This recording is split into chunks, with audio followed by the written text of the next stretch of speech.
Dark circle নিয়ে আমাদের সবারই কম বেশি কনসার্ন থাকেই।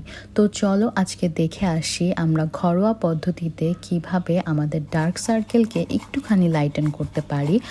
আর এর জন্য আমি প্রথমে নিয়ে নিলাম আলুটাকে সুন্দর করে ধুয়ে একটা গ্রাইন্ডারের সাহায্যে সুন্দর মতো গ্রাইন্ড করে নিব। তারপর এই গ্রাইন্ড করা আলুগুলাকে একটা ছাঁকনির সাহায্যে যতটুকু রস বের করা সম্ভব আমি সবটুকু রস বের করে নিলাম।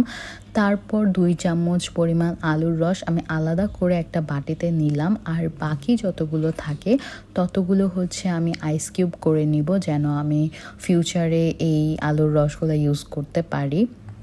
তারপর যে আলাদা করে আমি আলুর রসটা রেখেছিলাম ওইটাতে আমি দিব একটুখানি পরিমাণ মধু, আর দিব হাফ চামচের মতো চালের গুঁড়া।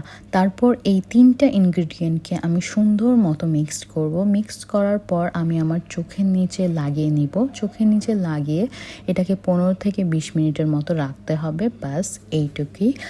আর এইটার মাস্কটার যে মেইন ইনগ্রিডিয়েন্ট এটা আলুর রসে একটা অ্যান্টিঅক্সিডেন্ট প্রপার্টি থাকে, যেটার কারণে আমাদের ডার্ক সার্কেল দূর হয়। আর এটা যে শুধু চোখের নিচে ইউজ করা যাবে এমন না, আমি আমার পুরো ফেসে ইউজ করি। আর পুরো ফেসে ইউজ করার পর আমার মনে হয় যে একটা ন্যাচারাল গ্লো আসে আমি যখন ফেসটা ধুই। আর এইটা সবচেয়ে বড় বেনিফিট একবার ইউজ করলেই রেজাল্টটা না বোঝা যায়, একদম সুন্দর একটা গ্লোই একটা চেহারা আসে।